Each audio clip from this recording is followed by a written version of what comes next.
Hello guys, मैं हूं विजय और आप देख रहे हैं आपका अपना यूट्यूब चैनल विजय सर। स्वागत है आप सभी का आपके अपने यूट्यूब चैनल में। दोस्तों, आज की इस वीडियो में हम बात करने वाले हैं मॉडल वेब्स की, जो बोर्ड परीक्षा के लिहाज से बहुत ही इम्पोर्टेंट है। और आज जो हम क्वेश्चंस की बात करने वाले हैं, या तो ये प्रीवियस ईयर में पूछे गए क्वेश्चंस हैं या परीक्षा के लिहाज से बहुत इम्पोर्टेंट क्वेश्चंस हैं। अगर आप इन क्वेश्चंस को कर लेते हैं तो मॉडल वर्ब में आपका बिल्कुल भी एक भी क्वेश्चन का आंसर गलत नहीं होगा। फिल इन द ब्लैंक आप एकदम करेक्ट भरेंगे। तो चलिए वीडियो की शुरुआत करेंगे, लेकिन वीडियो को शुरुआत करने से पहले यदि आपने हमारे चैनल को सब्सक्राइब नहीं किया है तो चैनल को सब्सक्राइब कर लीजिए, क्योंकि इससे पहले भी हमने कई इम्पोर्टेंट वीडियो डाले हैं, जैसे आर्टिकल, कंजंक्शन, प्रीपोजिशन, और इसके बाद भी कई वीडियोस हम डालने वाले हैं। तो ऐसे ही अमेजिंग वीडियो के लिए चैनल को सब्सक्राइब कर लीजिए। तो गाइस, आज का हमारा जो पहला मॉडल का क्वेश्चन है वो है, पहले ही ब्लैंक्स है, फिर मे आई कम इन सर। अब इसमें हमारे पास मॉडल है मे, कैन, माइट। तो स्टूडेंट्स, आप देख पा रहे होंगे कि इसमें आई कम इन सर, ये एक परमिशन है और ये सेंटेंस तो आपसे कभी भी गलत नहीं होना चाहिए, क्योंकि ये जो आप सेंटेंस बोलते हैं ये प्रतिदिन वाला सेंटेंस, बोला जाने वाला सेंटेंस है। आप प्रतिदिन इसका उपयोग करते हैं। जब स्कूल में जाते हैं और आप इंटर करना चाहते हैं अपनी क्लास में, तो आप हमेशा ही बोलते हैं मे आई कम इन सर। तो इसमें जो मे आने वाला है, और मे क्यों आने वाला है, क्योंकि ये एक परमिशन के लिए है, और परमिशन के लिए जो मॉडल वर्ब का प्रयोग किया जाता है वो मे का प्रयोग किया जाता है। चलिए आइए दूसरे क्वेश्चन में। दूसरा क्वेश्चन है हरी, फिर blank, run fast when he was young, और हमारे पास है कैन, मे, कुड। तो गाइज यहाँ पे आप देखिए, तो जब सेंटेंस पढ़ते हैं आप, तो यहाँ पे ये वॉज शब्द है, और जो वॉज है, वॉज हमको बताता है कि ये जो सेंटेंस लिया गया है ये पास्ट है, और पास्ट के हिसाब से अगर यहाँ पे मॉडल वर्ब आप देखें कैन, ये प्रेजेंट में प्रयोग की जाती है, मे भी प्रेजेंट में प्रयोग की जाती है, और जो कुड है, यही कुड ही है जो पास्ट में प्रयोग की जाती है। हालांकि इसमें मे किसी भी कंडीशन में नहीं आएगा, क्योंकि इसमें उसके फिजिकल एबिलिटी की बात हो रही है कि वह तेज दौड़ सकता था। कब? जब वह जवान था। तो इसमें फिजिकल एबिलिटी बताने के लिए हमें कैन या कुड का प्रयोग करना होता है। यदि प्रेजेंट है तो कैन, नहीं तो फिर कुड। चलिए next question. You fill in the blank, not talk in the library. ये जो क्वेश्चंस दिया गया है, इसमें कैन है, विल है, मे है। इसमें भी आपको इंस्ट्रक्शन दिया गया है, एक इंस्ट्रक्शन लिखा हुआ है, या इंस्ट्रक्ट किया जाता है कि आप लाइब्रेरी में बात नहीं कर सकते हैं। तो ना तो इसमें परमिशन की बात हो रही है, ना ही संभावना की बात हो रही है, और ना ही कोई विश वगैरह की बात हो रही है, और फ्यूचर का ये टेंस है नहीं, क्योंकि यहाँ पे ऐसा पता नहीं चल रहा है कि ये फ्यूचर है। तो ना तो इसमें विल होगा और ना ही इसमें मे होगा। इसका जो आंसर होगा can. You can not talk in the library. चौथे क्वेश्चन में चलते हैं।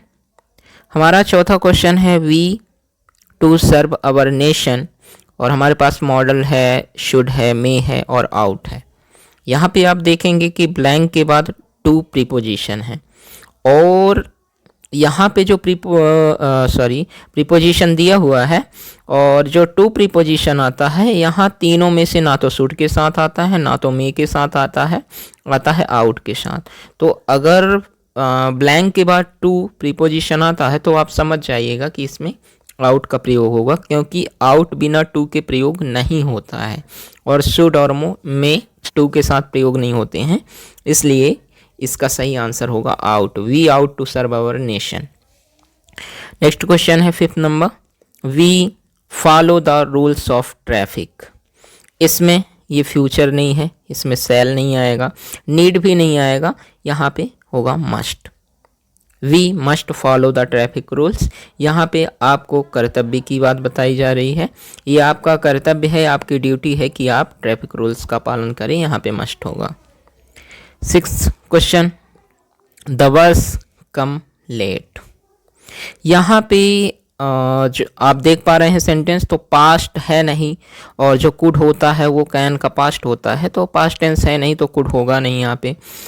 शुड की बात करें तो यहाँ पे सजेशंस की बात नहीं हो रही है, तो शुड नहीं आएगा। यहाँ पे मे किस केस में आएगा? यहाँ पे मे आएगा हमारा संभावना के केस में। द बस में कम लेट, बस लेट आ सकती है, देरी से आ सकती है। नेक्स्ट 7वां question, we follow the traffic rules. इसमें फिर से आप देखिए, फिर से वही क्वेश्चन जो पिछला था, इसमें भी वही आंसर आएगा। पास्ट है नहीं तो माइट कैंसिल हुआ, और शुड और मस्ट में अगर आपको स्ट्रॉन्ग पॉसिबिलिटी या फिर क्या करना हो, ड्यूटी बताना हो, तो वहाँ पे आपको मस्ट का प्रयोग करना पड़ता है। तो we must follow the traffic rules. 8th number question है, पहले ही ब्लैंक दिया है, यू लिव लॉन्ग, और यहाँ पे एक एपोस्ट्रोफ चिन्ह दिया हुआ है। तो आप समझिए कि ये एपोस्ट्रोफ चिन्ह अधिकतर मे के कंडीशन में दिया जाता है, और यहाँ पे एक विश है। विश कैसी है? या आशीर्वाद समझें इसे। You live long, may you live long, तुम दीर्घायु हो, लंबे समय तक जियो, ये एक आशीर्वाद या विश है, तो यहाँ पे आएगा मे, क्योंकि इस केस में मे का ही प्रयोग किया जाता है। 9th नंबर क्वेश्चन, पहले ही ब्लैंक है, फिर दिया हुआ है you lend me a few rupees. तो गाइज यहाँ पे मे का प्रयोग अगर आप करते हैं तो यहाँ पे परमिशन नहीं है, क्योंकि परमिशन आप खुद के लिए मांगते हैं, और यहाँ यू शब्द दिया है, तो उनसे करने के लिए आप कह रहे हैं, तो ये परमिशन नहीं है। मे मस्ट का आप जानते हैं सजेशंस, स्ट्रॉन्ग सजेशन आदि के लिए किया जाता है। इसमें आएगा कुड। कुड क्यों आएगा? ये कैन का कुड है पास्ट फॉर्म में, लेकिन कुड वुड का प्रयोग पोलाइट रिक्वेस्ट करने के लिए किया जाता है। पोलाइट रिक्वेस्ट मतलब नम्र निवेदन करने के लिए। अगर आप किसी से कुछ करने के लिए कहते हैं तो वो नम्र निवेदन कहलाता है। तो आप कह रहे हैं कि could you lend me a few rupees, क्या आप मुझे कुछ रुपए दे सकते हैं, क्या आप मुझे कुछ रुपए दे देंगे। इस प्रकार से आप उनसे रिक्वेस्ट कर रहे हैं। तो जहां आपको रिक्वेस्ट करना हो, उनसे नम्र निवेदन करना हो, तो वहां कुड का प्रयोग किया जाता है। चलिए नेक्स्ट क्वेश्चन 10वां, आई थिंक, मुझे लगता है, फिर है रेन टुडे। तो गाइज हमेशा ध्यान रखिएगा कि जब भी वर्षा होने को बताया जाए तो वहाँ संभावना होती है, क्योंकि कभी भी वर्षा कंफर्म नहीं होती है, क्योंकि बादल तो हमेशा रहते हैं, लेकिन ज़रूरी नहीं होता है कि पानी बरसे या नहीं बरसे। तो पानी बरसना जो होता है ये संभावित होता है, तो इसमें संभावना की बात हो रही है। I think it may rain today, मुझे लगता है पानी बरस सकता है। ठीक है, चलिए अगला क्वेश्चन है 11th नंबर, पहले ही ब्लैंक है, हर सोल रेस्ट इन पीस। तो गाइज इसमें एक इच्छा है, इसमें एक विश है, और जब भी विश या इच्छा की बात होती है तब मे का प्रयोग किया जाता है। मे हर सोल रेस्ट इन पीस, मतलब उसकी आत्मा को शांति मिले। ठीक है, तो जब ऐसी आप इच्छा करते हैं या फिर आप विश मांगते हैं तो वहाँ पे मे का प्रयोग किया जाता है। ठीक है, नेक्स्ट क्वेश्चन है 12वां, you blank to go to Mumbai tomorrow to attend the meeting. इसमें हमारे पास है एक शुड है, एक विल हैव है।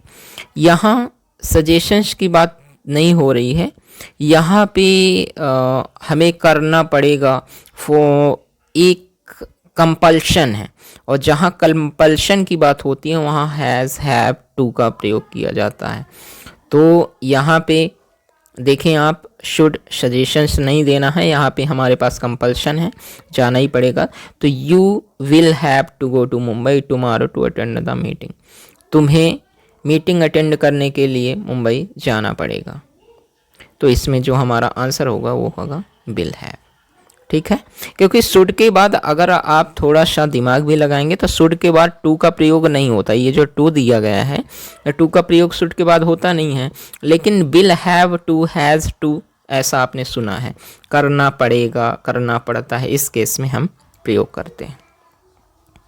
13 नंबर क्वेश्चन है, we wear mask in crowded place. यहाँ थोड़ी सी मिस्टेक्स हुई है, इसमें वेयर वी के बाद यहाँ पास ब्लैंक होना चाहिए था, जो कि ब्लैंक गलत जगह पे आ गया। यहाँ पे ब्लैंक नहीं होना चाहिए था, ये होना चाहिए था we dash dash dash wear mask in crowded places. So यहाँ पे हमें आना चाहिए था, खालिस्तान करना चाहिए था, तो यहाँ पे मिस्टेक्स हुई है। तो आप यहाँ पे समझे, हमारे पास जो मॉडल दी हुई हैं इनमें से यूज्ड टू के साथ आता है, आउट भी टू के साथ आता है, जो कि टू नहीं दिया गया है, बचा शुड, तो शुड आएगा आंसर। और ये सजेशन है, we should wear mask in crowded places, हमें भीड़ भाड़ इलाके में मास्क पहनना चाहिए। ठीक है, तो ये आंसर रहेगा। 14 number, we to follow the traffic rules. इसमें आप फिर से देखें तो आउट है, शुड है, मस्ट है, और यहाँ पे एक ब्लैंक के बाद दिया है टू, और टू केवल और केवल आउट के साथ आता है, ना तो शुड के साथ आता है, ना ही मस्ट के साथ आता है। तो इसका जो आंसर होगा वो होगा आउट। तो we should be out to follow the traffic rules, ये सही होगा। चलिए अगला क्वेश्चन है, the sky is overcast, it rain today. फिर से पुराना एक क्वेश्चन था, और मैंने आपको बताया था कि जब भी कभी वर्षा होने की बात आए तो समझिए कि वर्षा होने की संभावना होती है, और संभावना के लिए मे का प्रयोग किया जाता है, ना ही मस्ट का और ना ही कुड का। सो गाइस, हमारा 16 नंबर क्वेश्चन है, the traffic rules we followed. अब यहाँ पे नीड जो मॉडल होता है यहाँ पे अनावश्यक दी गई है, ये जरूरी नहीं है, यूज्ड टू के साथ होता है, ये भी गलत हुआ। यहाँ पे होगा मस्ट, यानी कि the traffic rules must be followed. और आपने पिछले क्वेश्चंस में भी देखा है ये ट्रैफिक रूल्स वाला आया है, तो अगर टू लगा होता है तो आपको आउट भरना होता है, नहीं तो फिर आपको सजेशंस वाले भरने होते हैं, स्ट्रॉन्ग सजेशन या फिर इस प्रकार से। तो यहाँ पे आपको मस्ट ही मोस्ट रूप से भरना है, और यही करेक्ट आंसर है, तो होगा मस्ट। 17 नंबर क्वेश्चन है, I take your pen. Blank पहले ही दिया हुआ है, और हमारे पास है नीड है, मे है, कैन है। तो यहाँ पे आप देखिए कि इसमें परमिशंस की बात हो रही है, और जब परमिशन लेना होता है तब हम मे का प्रयोग करते हैं। तो may I take your pen. अगला क्वेश्चन हमारा, my brother is very strong, he lift 80 kilogram of weight. अब यहाँ पे आप जब क्वेश्चंस पढ़ते हैं तो इसमें फिजिकल एबिलिटी की बात हो रही है। किसकी हो रही है? फिजिकल एबिलिटी की। और जब भी फिजिकल एबिलिटी की बात होती है तब हम किसका प्रयोग करते हैं? तब हम करते हैं कैन का। तो यहाँ पे होगा my brother is very strong, he can lift 80 kilogram of weight. तो इसका सही आंसर क्या होगा? कैन होगा। चलिए 19th नंबर क्वेश्चन में चलते हैं। We to respect our elders. यहाँ पे फिर से मॉडल है, मस्ट है, शुड है, आउट है। तो मैंने आपको कई बार बताया है कि आप देख लीजिए कि ब्लैंक के बाद अगर टू दिया हुआ है तो कोई भी मॉडल का प्रयोग नहीं होगा आउट के अलावा, तो यहाँ पे आउट होगा। We ought to respect our elders, हमें अपने बड़ों का सम्मान करना चाहिए। 20 नंबर क्वेश्चन है। We owe our teachers. हमारे पास है आउट था यहाँ पे टी मिस्टेक्स है, और वैसे भी ये ऑप्शंस होगा नहीं क्योंकि आउट टू के साथ आता है। अब बचा मस्ट और शुड। तो जहाँ आपके कर्तव्य की बात होती है, आपके ड्यूटी की बात होती है, तो वहाँ पे आपको लगाना होता है मस्ट, वहाँ पे शुड नहीं। नॉर्मल सजेशन के लिए शुड का प्रयोग किया जाता है। और हमारा 21वां क्वेश्चन है। The exams start next week. अब यहाँ पे आप देख पा रहे होंगे कि यहाँ पे नेक्स्ट वीक दिया हुआ है, ये नेक्स्ट वीक, और नेक्स्ट वीक नेक्स्ट शब्द आए तो आप समझिए कि ये फ्यूचर की बात हो रही। तो अब यहाँ पे या तो विल आएगा या तो शैल आएगा, आर कैंसिल, क्योंकि ये प्रेजेंट टेंस नहीं है। अब यहाँ पे विल या फिर शैल। तो देखिए द एग्जाम्स, शैल का प्रयोग कहाँ किया जाता, आई और वी के साथ किया जाता है, जबकि विल का अन्य सेकंड पर्सन और थर्ड पर्सन के साथ किया जाता है। तो यहाँ पे आएगा विल। तो the exams will start next week. ठीक है, ओके। तो गाइस इन 21 क्वेश्चन के साथ हमारा मॉडल कंप्लीट हुआ, मॉडल वर्ब। और अगर आप इन 21 क्वेश्चंस को कर लेते हैं तो कंफर्म है कि आपसे मॉडल वर्ब के क्वेश्चन बन जाएंगे। और इसके साथ ही आज का वीडियो हमारा यहीं पे समाप्त होगा। लेकिन अगर आपने हमारे प्रीवियस वीडियो को नहीं देखा है तो आप नीचे डिस्क्रिप्शन बॉक्स में लिंक दी गई है, आप वहां से भी दे सकते हैं, या फिर एंड स्क्रीन में भी दिया गया है तो आप वहां से भी देख सकते हैं। तो चलिए मिलते हैं अगले वीडियो में, तब तक के लिए बाय बाय, नमस्कार।